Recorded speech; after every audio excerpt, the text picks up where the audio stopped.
Students,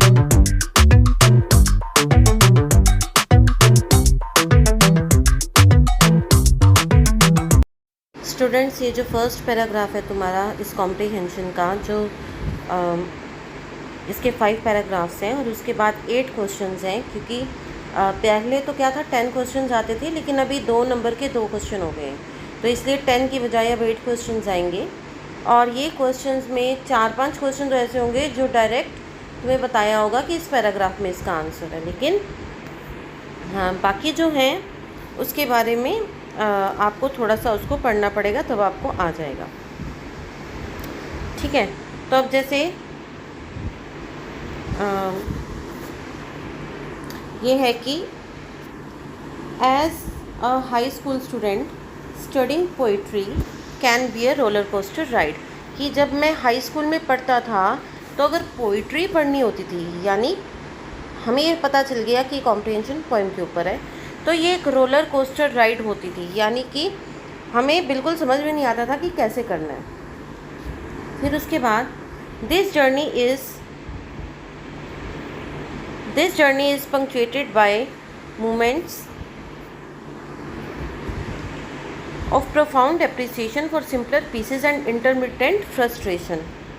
अब देखो, appreciation होता है किसी की तारीफ़ करना, प्रोफाउंड मीन्स बहुत ज़्यादा, प्रोफाउंड का मतलब वेरी मच, एप्रिसिएशन किसी की तारीफ़ करना, फॉर सिंपलर पीसेस यानी कि वैसी पोएम जो कि बिल्कुल सिंपल होती थी, उसके लिए तो बहुत सारी एप्रिसिएशन थी पोइट के मन में, एंड इंटरमिटेंट फ्रस्ट्रेशन, लेकिन उतनी ही ज़्यादा मन ही मन में उसके फ्रस्ट्रेशन थी।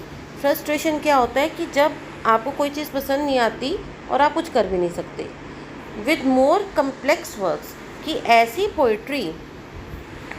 पोइट्री जो कि ज़्यादा कम्प्लेक्स थी, उससे पोइट को क्या है फ्रस्ट्रेशन हो जाती थी।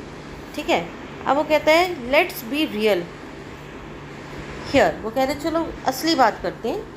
सम poems are just plain confusing, कि कुछ पोएम्स हैं वो सिर्फ कन्फ्यूजिंग है, कोई मतलब नहीं निकलता, तुम्हें समझ नहीं आता हो क्या रहा है। And no amount of re reading seems to help decipher the intended. अब देखो, डेसिफर का मतलब होता है किसी चीज़ को गहराई से समझना, इंटेंडेड का मतलब होता है कि उस इंटेंशन वर्ड से इंटेंडेड वर्ड बना है। तो इंटेंशन होता है ना, क्या सोच के लिखा, कि जो पोएट है जब उसने ये पोएम लिखी थी तो उसके मन में चल क्या रहा था, तो उस चीज़ को समझना बिल्कुल ही समझ नहीं आता। आप री रीडिंग कितनी बारी पोएम को पढ़ लो, no amount of re reading यानी आपने कितनी बारी पढ़ लिया तो आप, लेकिन उसका मीनिंग डेसिफर नहीं कर सकते। The puzzlement that results from such instances can be vexing and demotivating. वो कह रहे हैं कि इस तरीके से जब आप पोएम पढ़ते हैं तो आप जो है बिल्कुल ही डीमोटिवेट हो जाते हैं, आपको बिल्कुल ही कुछ समझ में नहीं आता है और आपका मन ही नहीं करता कि कभी आप पोएम को पढ़ें भी। ठीक है, इसमें जो है वैक्सिंग का मीनिंग मैं आपको बताना चाहूँगी। ये जो है VEXING, इसका मीनिंग होता है कि ऐसा क्वेश्चन जो आपको बिल्कुल ही पसंद नहीं आता, यानी एनोइंग, वरिंग या कोजिंग प्रॉब्लम। ठीक है, तो वैक्सिंग का सिनोनिम क्या हो गया, एनोइंग। एनोइंग मीन जिससे आप नाराज़ हो जाते हैं, वरिंग मीन्स जिससे आप चिंतित हो जाते हैं, और कोजिंग प्रॉब्लम। तो समझ में आ गया कि आपको जब समझ ही नहीं आ रही तो आपको कुछ समझ ही नहीं आ रही तो आप एनॉय हो जाएंगे, आपका मन ही नहीं करेगा कि आप पोएम को पढ़े, तो आप डिमोटिवेट भी हो जाएंगे। ठीक है, if solving a riddle, riddle क्या होती है, कोई भी हमारी पहेली। ठीक है ना, रिडल क्या होती है, पहेली। इज़ व्हाट वाज इंटेंडेड, अगर यही उसका मोटिव था कि पहेली लिखनी है यानी पोएम नहीं लिखनी, तो सुडोकू जो है वो ज़्यादा बेटर ऑप्शन है। आपको पता है कि जो बच्चे लोग हैं वो सुडोकू खेलते हैं। तो one is left to ponder if obscurity was the motive. Obscurity का मतलब मैं बताना चाहूँगी आपको, OBSCURITY,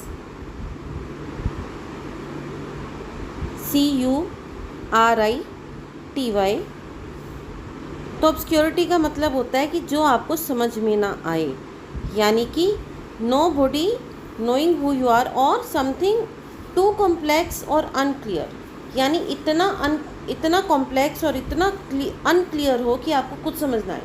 तो जो चीज़ कॉम्प्लेक्स है, जो चीज़ अनक्लियर है, जो चीज़ साफ़ ही नहीं है, तो इसका मतलब कि ऐसी पोइम अगर लिखी है किसी रीडर ने, कॉम्प्लेक्स पोइट ने, तो इसका मतलब उसने कॉम्प्लेक्स वर्क लिख दिया, मतलब वो ऑब्सक्योरिटी क्रिएट करना चाहता है, तो फ़ायदा ही क्या है उसका। ये था हमारा फर्स्ट पैराग्राफ। सेकंड है कन्वर्सली। कन्वर्सली मीन्स इसके उलट, कन्वर्सली मीन्स इसके उलट, some pieces resonate with the reader soul. Resonate means कि जैसे रीडर की सोल है, रीडर कौन है, पढ़ने वाला, हम लोग खुद, तो उसकी जो मन की इच्छा है उसके अकॉर्डिंग जो पोएम लिखी जाए वो वाली, ऐसे कुछ पोएम्स भी होती हैं। Stirring feelings of warmth, happiness and connection, तो यानी ऐसी वो फीलिंग्स आती है कि उससे आपको अच्छा लगता है, खुशी मिलती है, आप कनेक्शन बिल्ड कर पाते हैं टू द वर्ल्ड, और क्योंकि आप वर्ल्ड में रहते हैं तो सारे कनेक्शन आपके वर्ल्ड से ही जुड़े हुए हैं। Often these compositions center on themes that are universally understood, कि ये थीम्स ऐसे होते हैं कि पूरे के पूरे संसार पे वो थीम लागू होते हैं।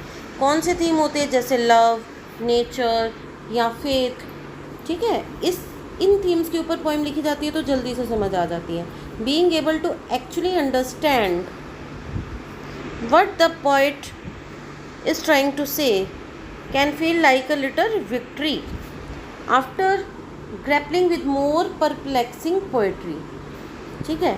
तो अब वो कह रहा है कि being able to actually understand what the poet is trying to say can feel like a little victory, कि पोइट कहना क्या चाह रहा है, पोइट क्या कहना चाह रहा है, अगर हम उसको कैच कर पाते हैं, उसको अंडरस्टैंड कर पाते हैं, तो हमें लगता है, हमें फील होता है कि हमने कोई छोटी सी जीत हासिल कर ली। And is a welcome relief, और हमें बहुत ज़्यादा रिलीफ मिलता है, बहुत ज़्यादा राहत मिलती है। रिलीफ क्या होता है, राहत, हमें बहुत ज़्यादा राहत मिलती है after grappling with more perplexing poetry. Perplex का मतलब भी क्या होता है, कॉम्प्लेक्स। परप्लेक्स का मतलब भी क्या होता है, कॉम्प्लेक्स, जिसका कोई साफ मोटिव नहीं होता, ठीक है। कंफ्यूज्ड, परप्लेक्स का मतलब होता है कंफ्यूज्ड, और ग्रैपलिंग का मतलब होता है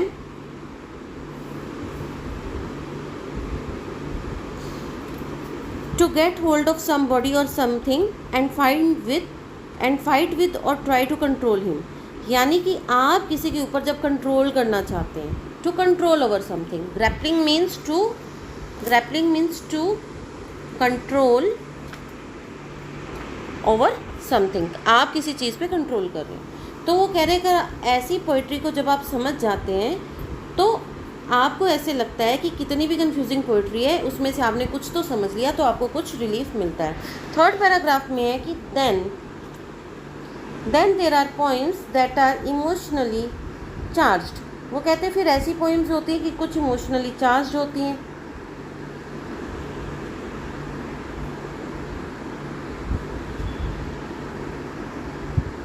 ठीक है। फिर उसके बाद वो कहता है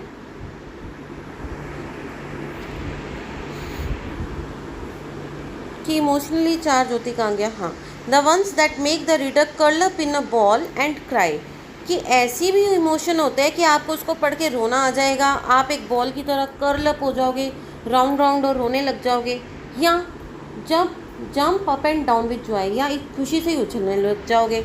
तो कुछ अब ये पोइम कैसी पोइम्स की बात कर रहे हैं, इमोशनल पोइम्स की, या तो आप रोने लग जाओगे या आप खुशी से उछलने लग जाओगे।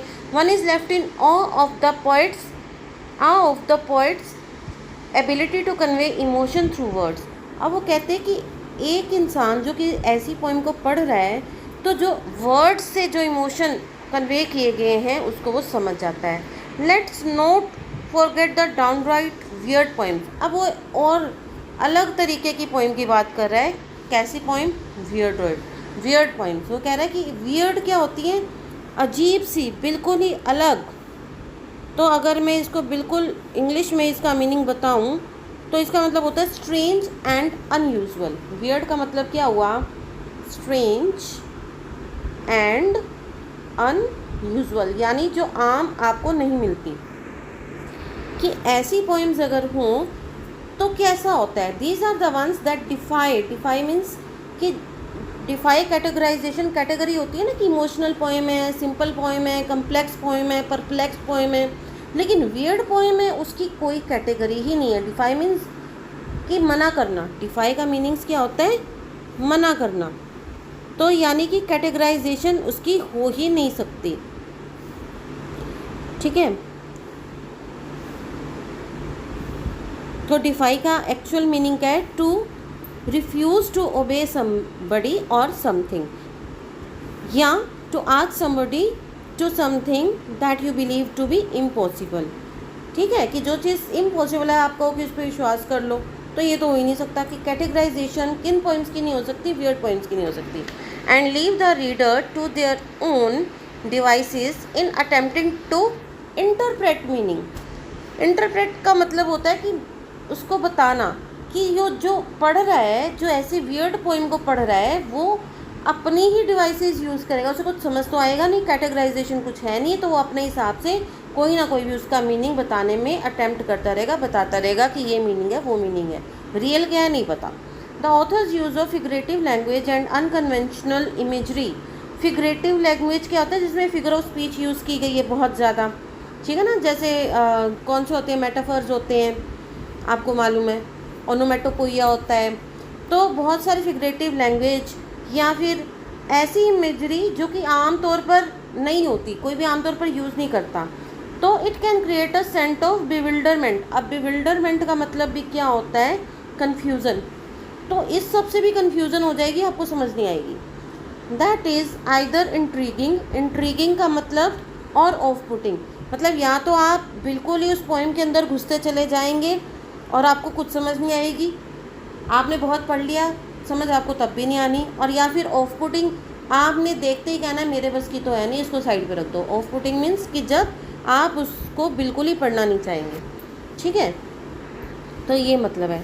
और अगर मैं इंट्रीगिंग का इंग्लिश में मीनिंग बताऊं तो इंट्रीगिंग का मीनिंग होता है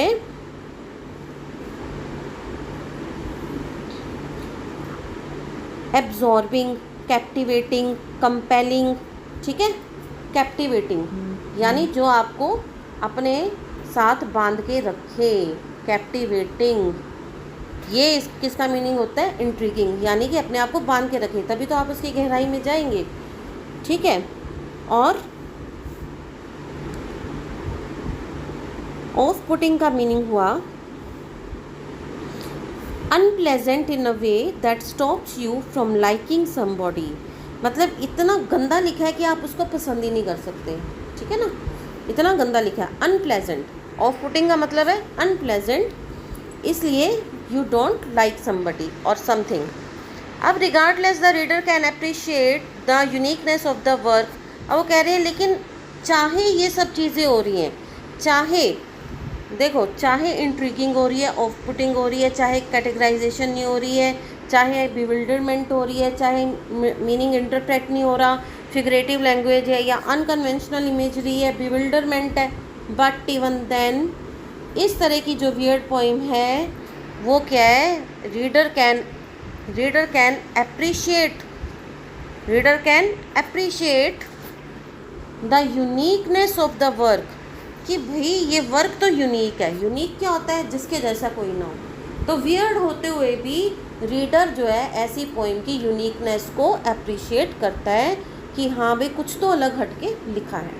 फोर्थ है despite the wide range of emotions and reactions.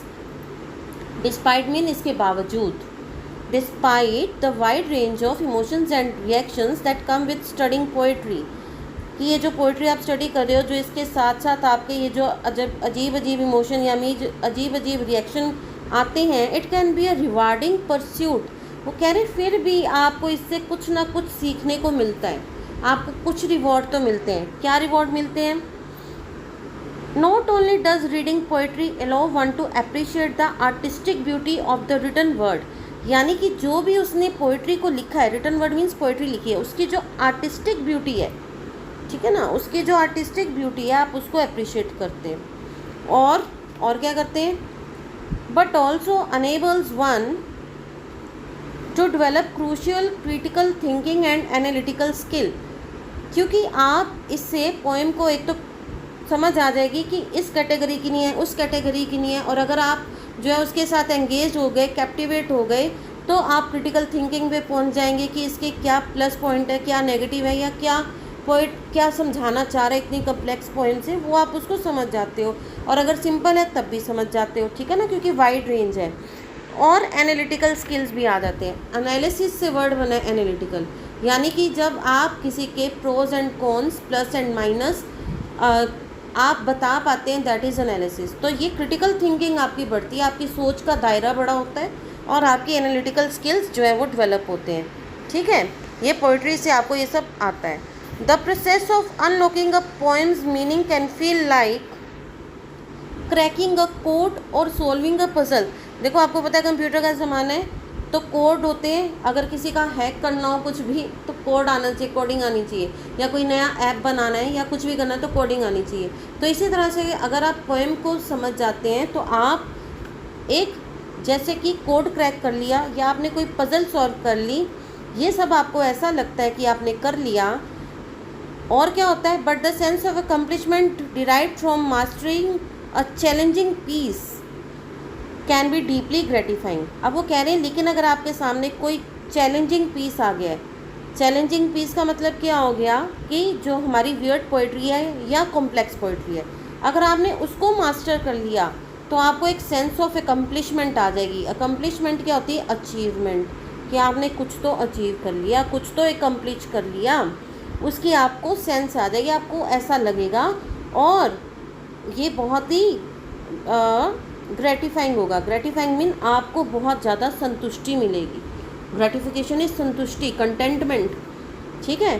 तो आपको लगेगा कि हाँ, आपने कुछ तो अचीव कर लिया, क्योंकि आपको समझ आ गया कि पोएट कहना क्या चाह रहा है। Finally, impressing an English teacher with a well analysed poem can be a source of pride and validation.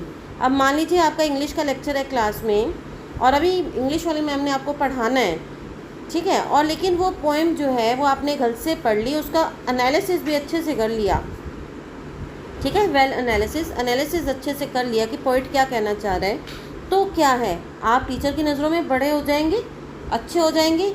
आपको उससे क्या होगा, प्राइड महसूस होगा, है ना, प्राइड महसूस होगा, और वैलिडेशन कि हाँ आपने कुछ काम किया और मैडम ने भी इसको यस बोला कि आपने ठीक बोला है, तो आपको लगेगा कि आप कुछ अचीव कर पाए। ओके। फिर फिफ्थ है कि overall studying poetry is like a box of mix chocolate, यानी कि जैसे चॉकलेट है, कोई डार्क होती है, कोई वाइट होती है, कोई मिक्स होती है, और आजकल देखो आप कितनी सारी अलग अलग तरह की और चॉकलेट्स आ गई हैं। तो पोइट्री को पढ़ना भी ऐसे ही है, जैसे आपके पास एक पिटारा है, बॉक्स है, और उसमें मिक्स चॉकलेट्स पड़ी हुई हैं। You never know what you are going to get, तुम्हें पता ही नहीं तुम्हें कौन सी वाली मिलने वाली है, क्योंकि जब आपका कोर्स चलता है आपको क्या पता, आपको सिंपल पोएम मिलेगी, कॉम्प्लेक्स मिलेगी, इमोशनल मिलेगी, कि वियर्ड मिलेगी। But whether it's complex, emotional, simple और just downright weird, there is always something to be gained from the experience. कि लेकिन आपको ये जो पढ़ के एक्सपीरियंस आएगा ना, आप हर एक तरह की पोएम से कुछ ना कुछ सीखेंगे। So let's applaud all the poets out there. तो जितने भी पोइट्स हैं उनके लिए हमें ताली बजानी चाहिए, उनका प्रशंसा करनी चाहिए। फॉर मेकिंग अस लाफ, हमें उन्होंने हंसाया, क्राई रुलाया, स्क्रैच आवर हेड्स, हमने अपने सर खुजाए भी, क्या लिखा है तुमने, समझने में मुसीबत थी लेकिन समझने की कोशिश की, and occasionally feel like a genius, और कॉम्प्लेक्स और वियर्ड को पढ़ के तो जीनियस टाइप की फीलिंग आ जाती है। समझ में आ गया? आई होप आपको ये सब समझ में आ गया कि क्या कहना चाह रहा है पोइट इसमें। अब आपके पास आ गया है कि questions, answer the following question based on the passage. इसको मैं अगली वीडियो में बताती हूँ, ये वीडियो बहुत लंबी हो गई है, ठीक है। Welcome students. तो अभी हमने जो फर्स्ट पैराग्राफ जो अभी पढ़ा था, पैराग्राफ पोइट्री के ऊपर, उसके क्वेश्चन आंसर है 8 है टोटल। तो देखते हैं, फर्स्ट क्वेश्चन है, answer the following question based on the passage above, which of the following statements best describe the author's attitude towards studying poetry. कि पोइट्री को स्टडी करने का बेस्ट आपका नज़रिया, आपकी अप्रोच क्या होनी चाहिए, एटीट्यूड क्या होना चाहिए। वो 4 ऑप्शन दे रहा है। A, finds poetry to be a frustrating and meaningless endeavour.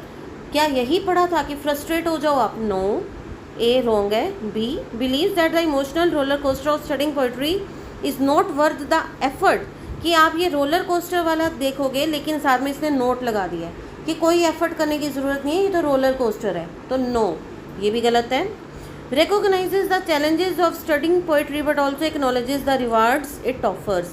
उसे पता है कि पोइट्री को आप स्टडी करोगे तो चैलेंजेस आएंगे लेकिन इसमें रिवॉर्ड्स भी मिलेंगे, ये हमने पढ़ी थी लाइन। और he feels that poetry is too obscure and abstract for the average person to appreciate, कि कोई एवरेज पर्सन है तो वो उसको समझ ही नहीं सकता। तो हमें पता है कि इसमें से हमारा बेस्ट आंसर क्या है, इट्स सी। कौन सा आंसर है? इट्स आंसर कौन सा है हमारा? सी वाला, ठीक है, सी वाला आंसर है। क्यों?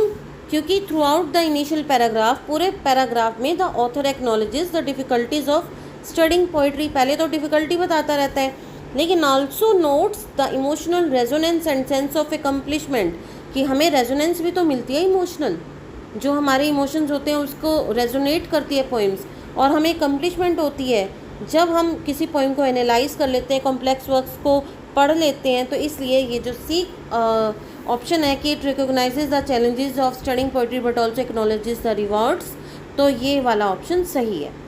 नेक्स्ट क्वेश्चन है आपका, what is the tone of the writer in the given lines from paragraph 1 और rationalise in response your response in 40 word.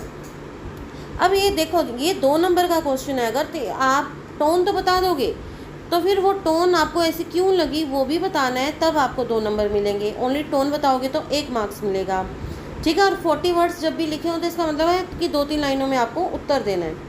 तो देखिए लाइन कौन सी दी है, if solving a riddle is what was intended than playing Sudoku is the better option. ये हमारे paragraph 1 में से आया था।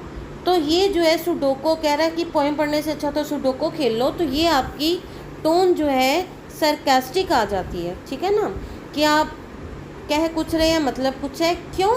कि इसका मतलब ये कि writer is not impressed with the level of complexity in some poetry, कि कुछ पोइट्री इतनी कम्प्लेक्स होती है कि राइटर इम्प्रेस नहीं हुआ, उससे समझ नहीं आई। Additional the phrase led to ponder if obscurity was the goal, जब ये इसने बात कर दी इसमें, ये वाली जो लाइन करे इफ़, ये इसकी बात है कि if obscurity was the goal, तो इसका मतलब है कि राइटर बिलीव्स सम पोइट्स में intentionally make their work difficult to understand, कि कुछ पोइट तो जानबूझ के ही उसको डिफ़िकल्ट बना देते हैं कि वो उसको लिख लें, कि कोई उसको समझ भी पाए कि हमने बड़ा अच्छा काम किया, इतनी हमने डिफ़िकल्ट पोइम लिखी है। तो ये, लेकिन उन्हें नहीं पता कि रीडर के लिए ये फ्रस्ट्रेटिंग हो जाएगा। तो अब इन टोन में सरकास्टिक लाइन क्या है कि राइटर का ओपिनियन बताती है, रिफ्लेक्ट करती है that poetry should not be needlessly complex, की ज़रूरी नहीं है कि पोइट्री को कॉम्प्लेक्स होना चाहिए, and should strive to connect with readers, poetry ऐसी होनी चाहिए कि वो रीडर्स को कनेक्ट कर सके, ठीक है, रीडर के साथ कनेक्शन बना सके। अभी तीसरा क्वेश्चन है, complete the sentence appropriately the author's use of vivid imagery in the paragraph 3 such as curl up in a ball and try. ये हमने पैराग्राफ 2 में पढ़ा था, curl up in a ball and try and jump up and down with joy, it greatly affects the reader. क्यों इस sentence को आप complete करेंगे? Because it creates a powerful emotional impact. कैसा इम्पैक्ट है?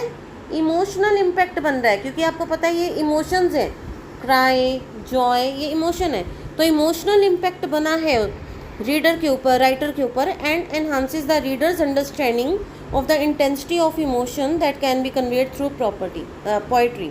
अब वो कह रहे हैं कि ये जो है इंटेंशन जो है क्या है पोइट की, वो कन्वे हो जाती है। क्या कन्वे हो जाती है? इंटेंशन कन्वे हो जाती है। किसको कन्वे हो जाती है? रीडर को। पोइट की कन्वेंशन, पोइट की इंटेंशन कन्वे हो जाती है किसको? रीडर को, ऐसी इमोशनल पोएम से, क्योंकि ये इजी टू अंडरस्टैंड होती है और ये कनेक्शन अच्छे से बना लेती हैं। ओके, अब उसके बाद 4th वाला क्वेश्चन देखिए, the passage include some words that are opposite of each other from, तो एक दूसरे का जो ऑपोजिट है वो हमने इसमें से ढूंढना है। देखो, इंट्रीगिंग एंड ऑफ पुटिंग, इसकी बात करें तो इंट्रीगिंग का मतलब क्या होता है, डीप डाउन उसमें जाना, कनेक्ट होना। ऑफ पुटिंग बिल्कुल ही उसको रिजेक्ट कर देना। तो ये हमें पता चल गया ये ऑपोजिट्स हैं, ठीक है, ए वाला तो है। उसके बाद डेसिफ्रिंग एंड इंटरप्रेटिंग, आप किसी चीज़ का मीनिंग निकाल रहे फिर उसको इंटरप्रेट करें, ये सेम थिंग है, ठीक है, ये सिनोनिम्स है, तो ये नहीं होगा। ये क्या है, सिनोनिम्स। ये क्या है, एंटोनिम। तो हमें एंटोनिम ढूंढने, ठीक है ना, एंटोनिम ढूंढने। ये एंटोनिम है, बी वाला सिनोनिम है। एप्रिशिएट एंड अपलोड, एक ही बात है, एप्रिशिएट करना, अपलोड करना, तो ये भी क्या है हमारा सिनोनिम। और emotion and feeling same cheese, emotions और फीलिंग्स कनेक्टेड है, सिनोनिम। उसके बाद सिंपल एंड चैलेंजिंग, तो ये क्या होगा, सिंपल एंड चैलेंजिंग, ये भी दो अलग अलग है, क्योंकि सिंपल का मतलब क्या होता है, सिंपल होता है जो बिल्कुल सिंपल है। चैलेंज तो कॉम्प्लेक्स हो गया ना, तो ये भी हमारा क्या हो गया, ये हमारा हो गया एंटोनिम। तो ये दो हमें एंटोनिम मिल गए, ए और डी, ठीक है। अब देखो ये जो तुम्हारा फिफ्थ क्वेश्चन था, पीछे फिफ्थ क्वेश्चन था कि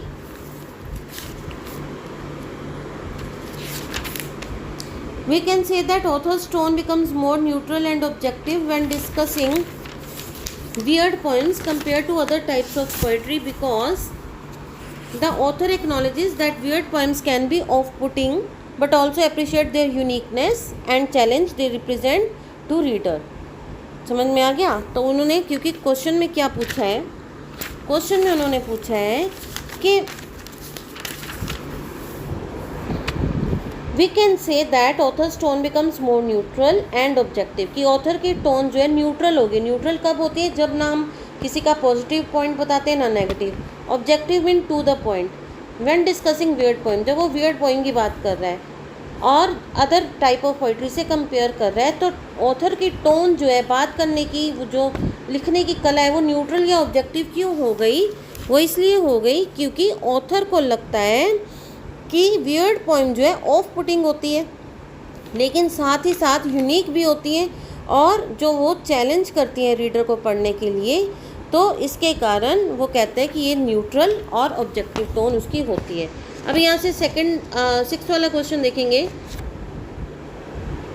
based on reading of the passage examining about 40 words how studying poetry can be linked to a new city, कि जैसे एक नए शहर में जाते हैं उसी तरह एक पोइट्री को पढ़ना, ठीक है, वो कैसे नया, उसके साथ हम रिलेट कर सकते हैं कि नया पैसेज पढ़ना तो ऐसे ही है जैसे नए शहर में रहना। तो इसका आंसर ये है कि जब हम नए शहर में जाते हैं तो हमारा एक ओपन माइंड होता है। अगर आपने नई सिटी में जाना है, उसको एक्सप्लोर करना है, तो आपका माइंड ओपन होना चाहिए, खुले विचार होने चाहिए। Willingness to embrace the unexpected, कि ज़रूरी नहीं है जो आपके विचार हैं, जो आपने सोचा है वही आपके साथ हो, कुछ भी हो सकता है, ठीक है। विलिंगनेस है कि जो होगा देखी जाएगी। स्टडिंग पोइट्री, इसी तरह जब आप पोइट्री को स्टडी करते हैं तो it requires an openness to different styles and approaches. तो ये जो है आप डिफरेंट स्टाइल की पढ़ते हैं, जैसे हमने पीछे पढ़ा था कि इमोशनल हो सकती है, सिंपल हो सकती है, कम्प्लेक्स हो सकती है, वियर्ड हो सकती है, तो हमारे अप्रोच भी अलग अलग हो जाती है। And willingness to be challenge, कि अगर वियर्ड या कॉम्प्लेक्स आ जाए तो हम पढ़ लेंगे जी, और कुछ एकम्प्लिश कर लेंगे, और फिर सरप्राइज़ हो जाते हैं कि वाह हमने कुछ एकम्प्लिश कर लिया, ठीक है। ये इसका आंसर है, 40 वर्ड्स में इसका आंसर है ये।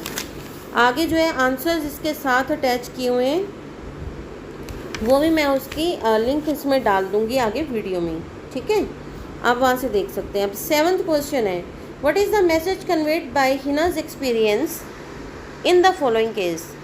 अब हिना एक लड़की है, वो नीचे वो कह रहे 4 तरह के केस है, तो उसको, हिना को क्या लगता है, क्या मैसेज वो दे सकती है। तो पहले सिचुएशन देखते हैं कि हिना स्पेंड्स आवर्स, हिना, तो क्या इसमें ये था कि only those with natural talent for poetry should engage with it, तो आंसर है no. Persistent makes studying poetry और रिवार्डिंग परसूट, येस, कि आपने, क्योंकि उसने घंटों पढ़ा, तो घंटों पढ़ा जो, तो वो उसकी परसिस्टेंस को शो करती है कि उसने उसको लगन छोड़ी नहीं। अगर उसको समझ नहीं आया तो उसके पीछे वो लगी, चाहे उसको 2 घंटे लगे चाहे 3 घंटे लगे, तो दैट इज़ परसिस्टेंस। जब किसी काम के पीछे आप लगते हैं कि मेरे को तो ये करना ही करना है, और किसी भी हालत में छोड़ते नहीं हैं, दैट इज़ कॉल्ड परसिस्टेंस। तो अगर आप किसी पोइट्री को स्टडी करने में परसिस्टेंस रखते हैं तो आपको रिवार्डिंग परसूट मिलता है। ये हमने लाइन इसमें पैराग्राफ में पढ़ी थी पीछे। और studying of poetry is guaranteed to impress others. और अगर आप पोइट्री पढ़ते हो तो आप दूसरों को इम्प्रेस करते हो? नहीं, दूसरों को क्या फ़र्क है, जो तुम में चेंज आया वो तुम में आया है, दूसरे तो बाद में इम्प्रेस होंगे। The efforts of studying poetry is inversely proportional to the rewards gain, कि जो आपको जितना आप ज़्यादा पढ़ते जाएंगे उतने रिवार्ड्स मिलते जाएंगे, ऐसा कुछ नहीं है। आपको सिंपल पोइट्री पढ़ने को मिली है तो आप जल्दी समझ जाएंगे, कम्प्लेक्स हो तो आपको टाइम लग सकता है। तो कोई भी इन्वर्सली प्रोपोर्शन रेशियो कोई नहीं है। तो हमारा आंसर कौन सा है, परसिस्टेंस वाला। ओके, अब इसके बाद नेक्स्ट क्वेश्चन है, state whether the following lines display an example of a simple या कॉम्प्लेक्स या इमोशनली चार्ज्ड और वियर्ड पोएम। ये पढ़ेंगे हम और बताएंगे कि कैसी पोएम लग रही है। The sun rises in the east, east में सूर्य उगता है। A new day begins a fresh start, नया दिन शुरू हो जाता है, नई फ्रेश स्टार्ट होती है। बर्ड्स जब पक्षी चहचहाते हैं, नेचर वेक्स अप, पूरी नेचर जाग जाती है। A peaceful feeling in my heart, और मेरे दिल में एक पीसफुल फीलिंग आ जाती है। मुझे नहीं लगता ये कॉम्प्लेक्स है, मुझे नहीं लगता इमोशनली चैलेंज्ड है, मुझे नहीं लगता वियर्ड है। तो पहली रेजोनेंस जो हमारी सोल से आएगी क्या है, कि हमारी सोल से क्या रेजोनेंस आएगी, that it is a simple poem. ठीक है, आई होप आपको बिल्कुल समझ में आ गया। और ऐसे ही धीरे धीरे प्रैक्टिस करते करते आपके सामने कोई भी पैसेज आएगा तो आप इसको बहुत जल्दी कर लेंगे, क्योंकि अभी आप नया नया समझ रहे हैं तो आपको कुछ टाइम लग रहा है, लेकिन बाद में बिल्कुल भी टाइम नहीं लगने वाला है। All the best. ऐसे ही मैं 2-3 पैसेज और कराऊंगी ताकि आपको जो है अच्छे से पकड़ बन जाए।